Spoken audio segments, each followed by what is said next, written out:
नमस्कार दोस्तों, एक बार फिर से आपका बहुत बहुत स्वागत है। बीएसपी सुप्रीमो बहन मायावती की राजनीति और देश के तमाम राजनीतिक दलों की राजनीति के अंदर आज एक बड़ा अंतर आपको दिखाऊंगा। इस अंतर को देख करके आप भी सोचने पर विवश हो जाएंगे कि इस जालीदार टोपी के अंदर ऐसा कौन सा जादुई करिश्मा छिपा है जो माथे पर चढ़ते ही अपने ही समाज के ऊपर हो रहे अत्याचार, अपने ही समाज के साथ हो रहे भेदभाव को भूल जाती है। यानी कि इस जालीदार टोपी का गुलाम देश के राजनीति का हर वो चेहरा हो चुका है सिवाय बीएसपी सुप्रीमो बहन मायावती को। तो चलिए खबरों को विस्तार से शुरू करते हैं। स्क्रीन पर जरा तस्वीरें आ रही होंगी, ध्यान से देखिएगा। इन तस्वीरों में देखिएगा देश के तमाम बड़े चेहरे हैं, जिसमें कांग्रेस के युवराज राहुल गांधी है। माथे पर वही जालीदार टोपी यानी करिश्माई जादुई टोपी। बगल में देखेंगे आप वहां पर उत्तर प्रदेश के लल्ला अखिलेश यादव, माथे पर जालीदार टोपी वही जादुई करिश्मा। उसके बगल में देखेंगे क्रांति वाले बाबा चंद्रशेखर रावण, माथे पर वही जालीदार टोपी यानी जादुई करिश्मा। बिहार के अंदर जाएंगे तो लालू प्रसाद यादव हो, तेज प्रताप हो या फिर तेजस्वी हो या फिर देश भर के तमाम चेहरे। दिल्ली के नटवर लाल भी कह सकते हैं, दिल्ली को लंदन पेरिस बनाने वाले अरविंद केजरीवाल, माथे पर वही जालीदार टोपी। यानी इस जालीदार टोपी का कीड़ा कह लीजिए जो राजनीति का हर राजनीतिक दल को काट चुका है, यानी कि इससे सबके सब ग्रसित है। अब मामला जालीदार टोपी पर चर्चा क्यों हो रही है? सहारनपुर की घटना 2 दिन पहले की आ रही है। दलित समाज का युवक खुशियों के साथ घोड़ी पर बैठ करके बारात ले जा रहा था। बारात गलती से मुस्लिम मोहल्ले से गुजरने वाली थी। वहां पर इस शांति प्रिय समुदाय ने बारात को रोक दिया। कहा कि दलित समाज की जो बारात जा रही है, डीजे बंद करो, बारात तो यहाँ से गुजरेगी नहीं जब तक कि डीजे बंद नहीं होगा। अब सोचिएगा, इतनी बड़ी घटना है, इस बहुजन समाज को सोचना होगा कि क्या आप बारात लेकर के भी इस देश के अंदर कुछ जगहों से गुजर नहीं सकते हैं। मुरादाबाद की घटना मात्र 1 हफ्ता पहले 2 महीने से बेटी लापता थी। वही शांतिप्रिय समुदाय, वही जालीदार टोपी, सबकी जुबान खामोश हो गई। कानपुर की घटना 14 साल की मासूम बच्ची हमारे बीच में नहीं रही, घटना करने वाला वही जालीदार टोपी, सबकी जुबान खामोश। अब देखिएगा क्रांति वाले बाबा की जरा तस्वीरों को।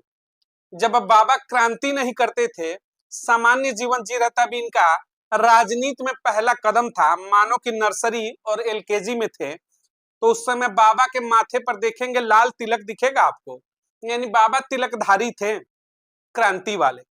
दूसरी तस्वीर में देखिएगा क्रांति वाले बाबा ओम नमः शिवाय करके हवन करते हुए भी दिखाई दे रहे हैं, यानी कि ओम स्वाहा भी करते हुए दिखाई दे रहे हैं बाबा। लेकिन जब राजनीति की चाशनी में डूब गए तो फिर माथे पर देखिएगा अब जालीदार टोपी आ चुकी है। यानी क्रांति वाले बाबा जब अपने क्रांति के रथ पर बैठ करके सदन में पहुंच गए, देश के दलित समाज ने मान सम्मान दिया, इनको नेता बनाया, जमीन से उठा करके आसमान पर बैठाया। आज उसी दलित समाज के ऊपर अत्याचार हो रहा है तो क्रांति वाले बाबा चुप हो चुके हैं, जुबान खामोश है। क्यों? क्योंकि माथे पर वो करिश्माई टोपी, वो जादुई टोपी जालीदार आ चुकी है। बाबा कल एक दिल्ली के अंदर प्रेस कॉन्फ्रेंस किए, क्रांति वाले चंद्रशेखर रावण, कहा कि दलित समाज, इन्होंने कहा कि देश भर में मुस्लिम समाज के ऊपर अत्याचार बर्दाश्त नहीं करेंगे। मस्जिदों से लाउडस्पीकर उतर रहे हैं, क्या देश में एक धर्म की ही चर्चा होगी क्या? बाकी धर्म धर्म नहीं है क्या? क्रांति वाले बाबा से मैं पूछना चाहूंगा कि दलित समाज की बेटे की अगर घोड़ी चढ़ करके डीजे बज करके मुस्लिम मोहल्ले से गुजर जाए तो इसमें दिक्कत क्या है?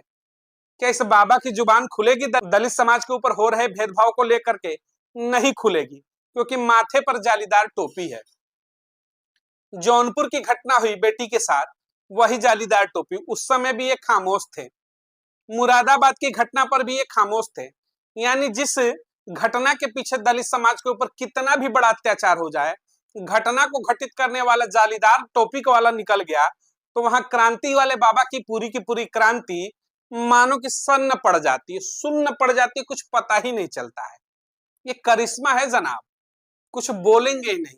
इसी को कहते हैं कि तुष्टीकरण की राजनीति में डूब करके राजनीति करना और अपने ही समाज के ऊपर हो रहे अत्याचार के खिलाफ जुबान खामोश कर लेना। वहीं दूसरी तस्वीर देखिएगा, कहता हूं ना कि सिक्के के दो पहलू होते हैं, चिट और पट। एक तस्वीर आपने देखी कि माथे पर जालीदार टोपी पहन करके अपने समाज के ऊपर भी कुछ भी हो चुप हो जाते हैं। दूसरी तस्वीर देखिएगा, बीएसपी सुप्रीमो बहन माओती कभी भी पूरे राजनीतिक कैरियर में 45 सालों से ऊपर का राजनीतिक जीवन रहा, 4 बार सूबे की मुख्यमंत्री, विपक्ष भी देखा, पक्ष भी देखा, सब कुछ देखा। कभी देखा क्या कि जालीदार टोपी के बीच में बैठ करके महिमा मंडन किया हो? कभी देखा क्या किसी मंदिर, गुरुद्वारे, मस्जिद पर जाकर के माथा टेका हो? नहीं देखा, क्योंकि ये जालीदार टोपी के करिश्मे में पड़ने वाली बीएसपी सुप्रीमो बहन माओती नहीं है। ना ही किसी मंदिर और मस्जिद, गुरुद्वारे में जाकर के वो राजनीति करती है। धर्म का सम्मान जरूर करती है।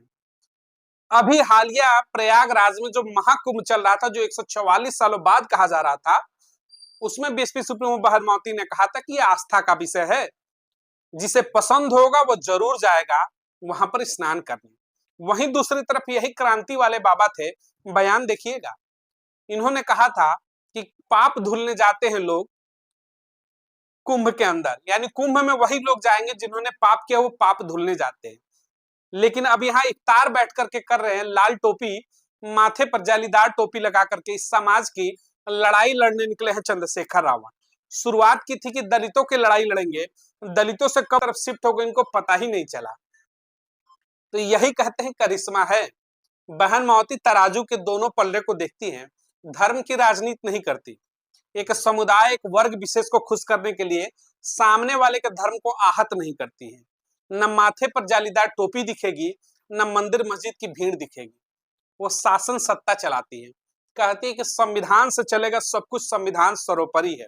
लेकिन ये क्रांति वाले बाबा के लिए शायद संविधान भी सर्वोपरि शायद ही रह गया है, क्योंकि अगर संविधान सर्वोपरि होता तो सबके लिए ये लड़ाई जरूर लड़ते। लड़ाई केवल वहां नहीं लड़ते जहां पर दलितों के ऊपर अत्याचार करने वाला किसी अन्य वर्ग धर्म विशेष से होगा।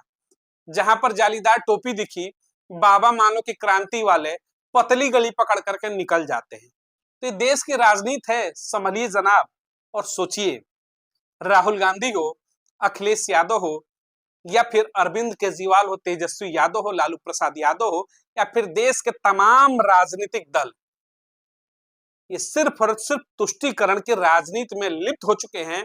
और यही तुष्टीकरण की जो राजनीति है, बहुजन समाज, दलित समाज को हाशिए पर ले जाती है। यानी कि अत्याचार होगा लेकिन जुबान नहीं खुलेगी, क्योंकि एक वर्ग, एक विशेष वर्ग, एक बड़ा वोट बैंक नाराज हो जाएगा। और बहन माओती कहती है कि नाराज हो या फिर साथ रहो, फर्क नहीं पड़ता, गलत को गलत और सही को सही कहना ही बहन माओती होता है। देश की राजनीति के अंदर सीखना चाहिए। मौके के साथ अपने आप को ढालने वाले चेहरे, कभी माथे पर तिलक, कभी हवन में बैठना, और मौजूदा दौर में माथे पर जालीदार टोपी। बहरूपियों से बचिए, ये बहरूपिये हैं, भेष बदलेंगे। आवश्यकता पड़ी तो माथे पर तिलक भी दिखेगा, जरूरत पड़ी हवन भी करेंगे, जरूरत पड़ी महाआरती में भी शामिल होंगे, जरूरत पड़ी हवन भी करेंगे पत्नी के साथ बैठ करके। लेकिन जैसे ही मौका आया, तुरंत अपने चोले को बदलेंगे और माथे पर जालीदार टोपी लगा करके ठगने का काम करेंगे। तो अब समझना होगा बहुजन समाज को कि आपके मान सम्मान और आपके साथ खड़ा होने वाला चेहरा कौन है। सिर्फ और सिर्फ बसपा एक ऐसी पार्टी है जो तुष्टीकरण से लाखों मील दूर रहना पसंद करती है, यानी दूर दूर तक वो तुष्टीकरण को अपने पास भी भटकने नहीं देती है। वरना ये तमाम चेहरे देखिएगा, रूप बदलने को तैयार है, और आपके वोट बैंक को लेकर के आपके ऊपर ही जब अत्याचार होगा तो खामोश हो जाएंगे जालीदार टोपी लगा करके। तो आज इस करिश्माई टोपी का आपने पावर देखा होगा कि इसके अंदर कितनी पावर है, कि अपने ही समाज के ऊपर हो रहे अत्याचार पर भी खामोश हो जाता है इंसान। क्यों? क्योंकि जो टोपी पहनी है उसका दबाव इतना ज्यादा है वोट बैंक का, कि चाहते हुए भी ना चाहते हुए भी सब कुछ सहना और बर्दाश्त करना पड़ता है। इसीलिए कहते हैं सबसे सुरक्षित ठिकाना, सबसे सुरक्षित घर सिर्फ और सिर्फ बसपा। बहुजन समाज के लोगों को अब समझना होगा कि बसपा से बेहतर न पहले कोई था, न मौजूदा दौर में कोई हुआ और ना ही भविष्य में कोई होने वाला है। यानी बसपा है तो सब कुछ बेहतर होगा, वरना कोई टोपी वाला आएगा, कोई टीका वाला आएगा, आप इस चंगुल में ही फंस करके रह जाएंगे।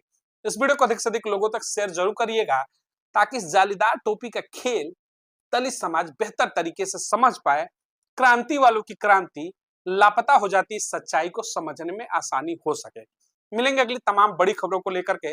चैनल को अधिक से अधिक लाइक और सब्सक्राइब करिएगा, चैनल का कारवा आगे बढ़ेगा तो ऐसी तमाम बड़ी खबरें लेकर के आपके बीच में मौजूद रहेंगे। बहुत बहुत धन्यवाद।